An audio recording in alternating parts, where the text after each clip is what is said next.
So this is a video that's actually been requested, and it's been on my list to do for quite a while now. It's all going to focus on tips for therapists around working with childhood trauma. I'm Patrick Tian. I'm a childhood trauma specialist, licensed clinical independent social worker. I do a lot of videos on education about the abusive family system of origin. I've worked in inpatient psychiatry. I've worked in community mental health. All that was before starting my own private practice like about 10 years ago. And I'm primarily a childhood trauma therapist working in group work, individual and couples, but the real work really happens in group formats with me. Most of my time now, I'm not really taking anybody on right now, but most of my time now is focused on creating content about childhood trauma recovery and training other therapists on working with individuals in childhood trauma. So that's me. So in this video, I don't want to offend you. I don't want to offend your model. I don't want to offend your training. There is the right kind of therapy for the right kind of, with the right kind of therapist, for the right kind of client at the right time, I think. This isn't a do it my way kind of video, although it's probably going to sound like that. And it is, a little warning here, it is going to probably sound pretty preachy. Just want to apologize for that up front. So I'm sharing what I know about childhood trauma and what resonates with childhood trauma survivors, as my channel is now approaching about 18 million views, about therapy, about the toxic family system of origin and how to recover and all that sort of jazz. I do want to say that I know that views don't make me right, but they do say something about what childhood trauma survivors are seeking in the therapy office. So whether you're just starting out or you have years of practice or decades of experience, I do want to share with you what I've learned from clients who either get to my videos or they get to my practice. So unfortunately, they report very shaming experiences in therapy, very invalidating experiences around childhood trauma with different therapists. There's also apparent in what I see on, this is also apparent in what I see online. If you go to Reddit, if you go to the comment section of these videos, you've probably heard a lot about that as well. And I also want to acknowledge in that, I also want to say that clients can be difficult. While working in inpatient psychiatry, I've had my life threatened. I've had tables thrown on me. And in private practice, I've had clients casually ghost me on huge therapy tabs that they had with me. I don't keep tabs anymore. So I'm trying to say that both parties in therapy can be problemed, and it can be really hard work for really anybody involved. So if you like this video, feel free to hit some buttons on the screen. You really can't miss with any of the buttons, specifically the like button, the subscribe button, the share button.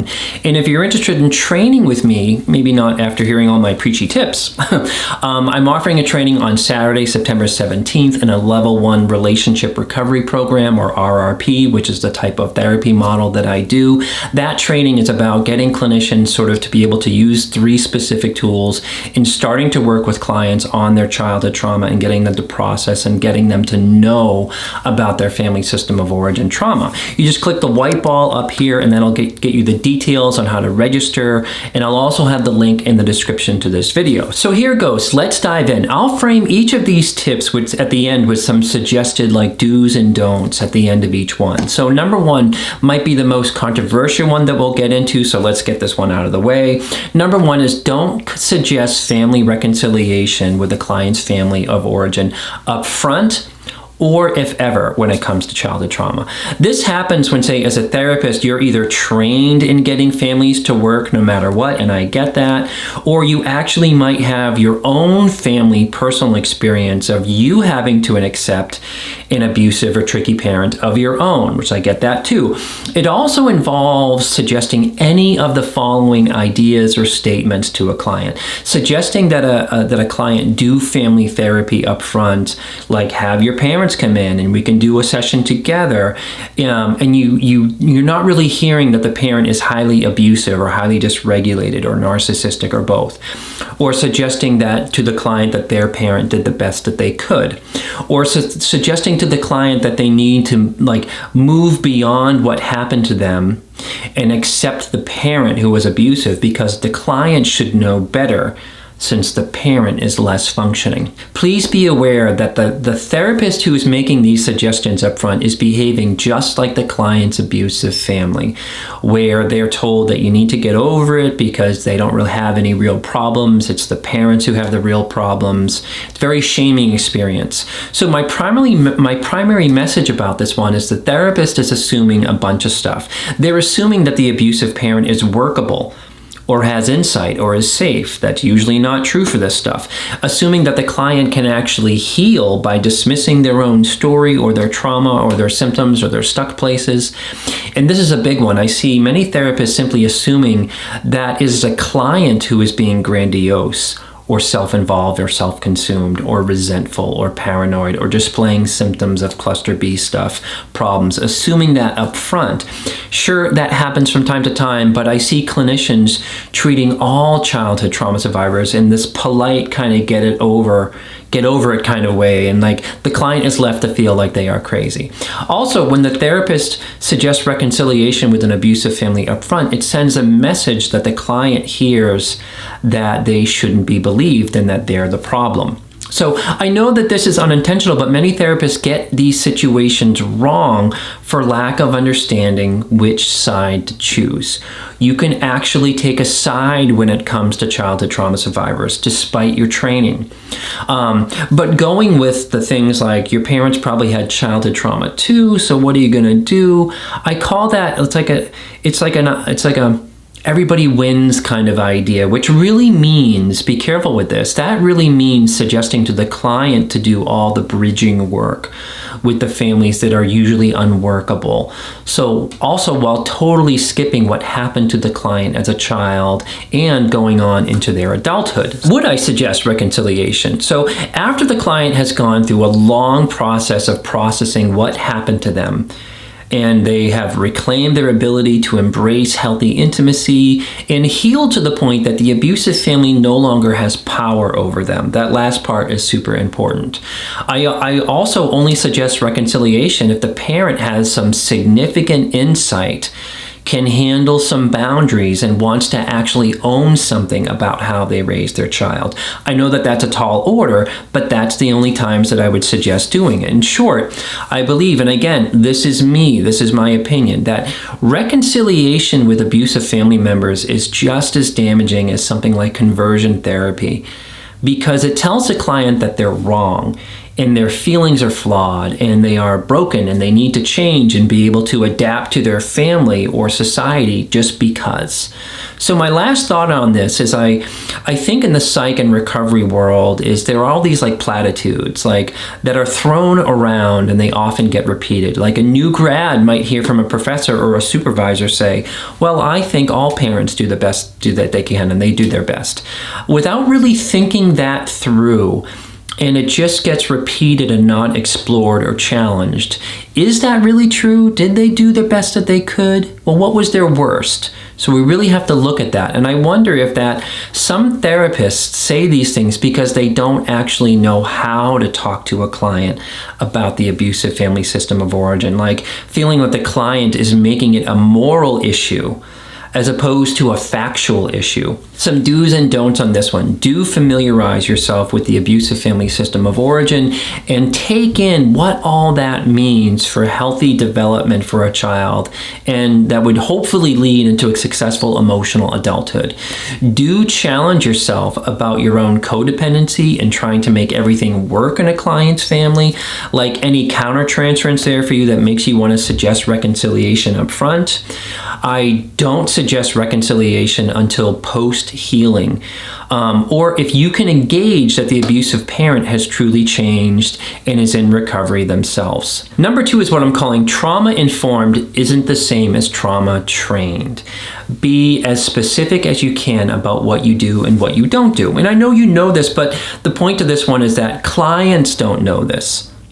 You'll see what I mean. When we list our services online, it's helpful to be thorough about what we do, what insurance we take or not, and being trauma-informed at this point is crucial about knowing how to talk about symptoms and situations and guide the conversation into specific places of things that might be helpful to the clients, like another type of therapy or whatever, or when and when not to talk about it. But I'm suggesting that the client, who is usually overwhelmed trying to find you, and is probably already shooting in the dark about finding a trauma therapist, just sees the word trauma and they think they're good to go with getting a really solid trauma treatment because you've listed trauma informed on your thing. So my suggestion with this one is when you do a phone call or a consult or communicate with potential clients, be really specific about what you do and what you don't do. Like, you're a trauma informed, but you don't necessarily do trauma specific work, like using EMDR to process family of origin stuff or whatever. If you are a general talk therapist and help clients navigate tricky situations in their present life and that's it, they probably don't know that and they assume you can do trauma because of whatever. Here's why. I'm not saying you're being dishonest or misleading. I'm suggesting we need to be explicit in what we put out there, because as consumers, and this is a funny thing, clients assume that any therapist can handle a problem, and they're not wrong sort of in that assumption. Like, if I go to my primary care physician, I can rightly assume that they know how to treat me for things like diabetes. Clients assume the same with us. But it's mental health conditions, that's not always true. And because of that assumption, they might get to you and the expectations don't line up. They want to get help around their narcissistic mother, and you do manualized treatments such as DBT or CBT that doesn't get into all that. So, and unless you have successfully taken clients from being emotionally raw from childhood trauma symptoms to being healed in a good enough way, in a much more happier place, in a much more functioning state, through the specific type of trauma system that you do, don't describe yourself as a trauma therapist. Talking about it isn't sufficient, as awareness doesn't change clients. Healing work does, and I want to be explicit about that. So when clients do a consultation with me, I tell them that I only work on the childhood trauma piece that is really rooted in the past, and we relate that to some problems in the present. And I let them know that after a few sessions of kind of getting sort of the intake stuff, we'll be working on specific tools on their family system and begin working with their inner child to start a reparenting process. I also let them know that it's not just going to be open-ended sessions all the time about just problems that come up in the week. And lastly, I tell them that the majority of the work that I do is usually done in one of my groups, and I'll gradually be sort of suggesting that or steering them towards that once they feel comfortable and they know all of that up front. Given all that info, the client to decide that they want to work with me or not. They might be freaked out by all that. Cool beans. Well, not cool beans, but you know what I mean.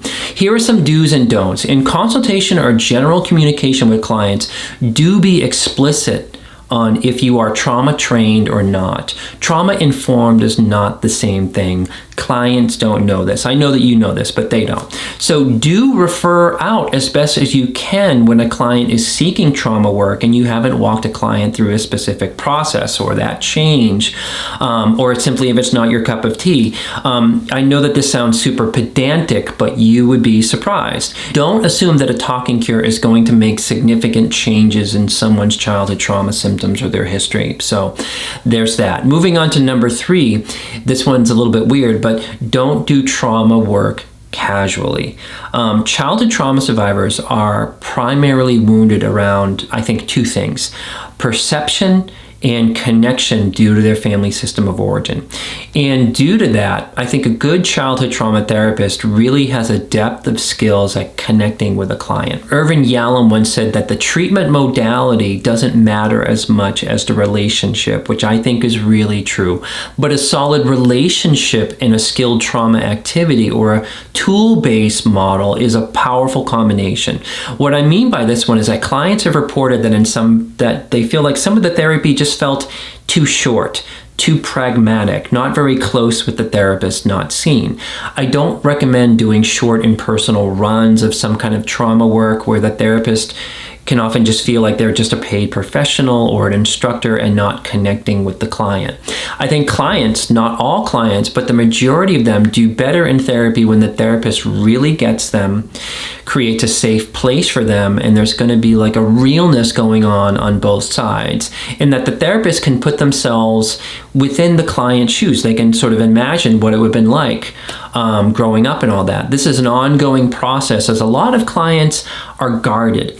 or they're weirded out by all that. But again, the trauma is around disconnection. So clients also report that they feel safe when the therapist really gets what their experiences are like with, say, the narcissistic parent, or growing up in chaos, or growing up in domestic violence.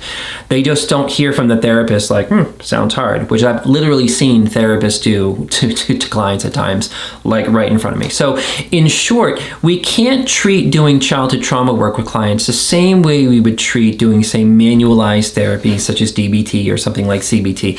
Yes, connection can definitely exist in those treatments, but this is different. It's intimate work because the trauma was personal and also intimate trauma. Here are some do's and don'ts about doing trauma work casually. Do take extra time and really build a relationship with the client to be safe, to be a safe space for them. This might be a moot point for you if you already do this. I'm sure you already do. But for new therapists, it can be a skill that needs to kind of be built over time. And it's hard to not feel confident in your ability to really connect with somebody. And as a side note, I believe this to be true too, is like therapy is a lot weirdly like dating in a way that we're not going to have the same chemistry. Clients aren't going to have the same chemistry with you all the time. You're not going to, it's not a one size fits all kind of a thing. There's just some clients that I've had that I've never really been able to make a connection with. I think it's just part of what this world of therapy is like. It takes me a year to really get to know somebody, to really get to know their story, what their triggers are, what makes them tick. And it takes a deep connection for a deep problem such as childhood trauma. And to be fair, there are clients who might want a super fast and not very deep experience doing childhood trauma work, but that doesn't really take in the problem of childhood trauma or the severity of it. So I don't think that really works, to be honest. Do expand, say, your clinical eye and try to imagine what it was like to be the client and walk in their shoes and be thinking what it was like to be that kid from that kind of family before you think of anything like around diagnosis or that kind of a thing. Sometimes our training wants us to skip right to the solution to a problem as opposed to really taking the person's experience in, which is something I try to do in the first couple sessions. A solid don't here is don't treat childhood trauma in short-term or in casual ways, meaning like the therapeutic relationship. I've seen advertisements for holistic practices where it's just like, do a weekend retreat on your childhood trauma. And I cringe at that stuff because it feels like the person's going to open up to their childhood trauma and talk about it. It's going to be over before they know it. Now they leave it, it's still open, still on their mind, or there's no really safe home base to come back to. I think it takes a long time for the person to become traumatized in their 20 years of development. A weekend isn't going to cut it. Moving on to the last one, which is number 4, is don't wait for the client to bring it up or to figure it out. So related to the second tip about being really clear about what you do, I'm really specific about my role, which is that I help clients figure out their family systems, and I'm going to be doing a lot of the talking, some exploring, some suggesting, some reflecting back on what I think, offering tools, and talking about what the healing process is going to look like.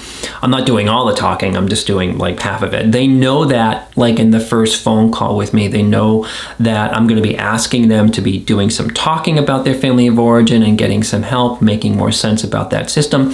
If they want that, like it's but I don't take on clients who just want general talk therapy. That's not really for me. I don't wait for the client to come in with epiphanies because I've been a very blank slate the whole time in session. This is perhaps the number one complaint of childhood trauma survivors, is just feeling like the therapy had no direction and the therapist wasn't guiding, educating, reflecting. And it's for them, for the client, it's like a slow, quiet, uncomfortable experience. If that's what your model of therapy about, let the client know that up front, that that's what you do. You're more of a creating a space and allowing for the quiet discomfort for things to come out. That's effective, but it's not effective for everything. And also related to the second tip, I think the client is expecting the therapist to provide guiding tools a model of some sort, some kind of framework. Not just that the client hit bottom with their dating life one day and came into the therapy session and told you that they figured it all out and they're going to try different behaviors because you've just been sitting there in sort of silence. That's like a Hollywood version of what therapy is. I don't believe in that stuff. I don't, it's just really odd to me. Clients often feel, another important piece to this is, clients often feel the power difference in therapy. And as therapists, we forget how much power we actually have. When we are really low key, we don't say much, we're silent. Childhood trauma survivors who struggle with a lot of shame are probably just going to interpret your silence as quiet criticism. Or they really might not feel good about the therapy sessions, but it takes them an incredible amount of energy to leave any relationship because they don't want to disappoint you. So that's what I mean about the power that we might have, because they might be freaked out that they're going to let you down by stop coming to see you because of their own codependency. Clients already feel terrible about their problems or their inner experiences, so they're most likely to not bring them up with you without really feeling good about you to take that kind of risk. And it's not going to happen if the relationship really isn't there, because they assume, again, your quietness feels like disapproval of them. So also as a side note, some clients might say they want to do trauma work, but when the time comes, they actually don't want to do that. And the therapist doesn't want to open them up and dysregulate the client. So I get that. Sometimes we do sit back, but that's not what I'm kind of suggesting here. It can't be all like pressing into the client all the time, but it also can't be hanging back and letting them tell us all the time either. So some do's and don'ts. Do think about how the work in session or talking in session can be 50-50. You do guide and explore and provide tools or some kind of roadmap. Don't use a blank slate approach for everything. There's a time and a place for it, like such as allowing space for grief. Don't assume that the client will figure it out on their own. You can suggest that you actually think that the abusive partner or the toxic boss or the emotionally immature mother is not good for the client, and you can suggest what you think that they should do. So I think that's what would be a solid therapist. Not in a controlling way, but you just sort of say what you think. Like, would you want to spend 5 days with your partner's ragey alcoholic father in a cabin in the woods over Christmas? No, like, you can help them, a client in that situation, come up with a boundaried game plan, or tell them simply not to go, and you're not a bad therapist for doing so, I think. So some final thoughts. This video came from what hundreds of my own clients have reported to me in their prior experiences with therapy. I'm not saying I'm the grand poobah of childhood trauma. I'm just sharing what I know and what I hear. This video also comes with me reading thousands of comments on my videos.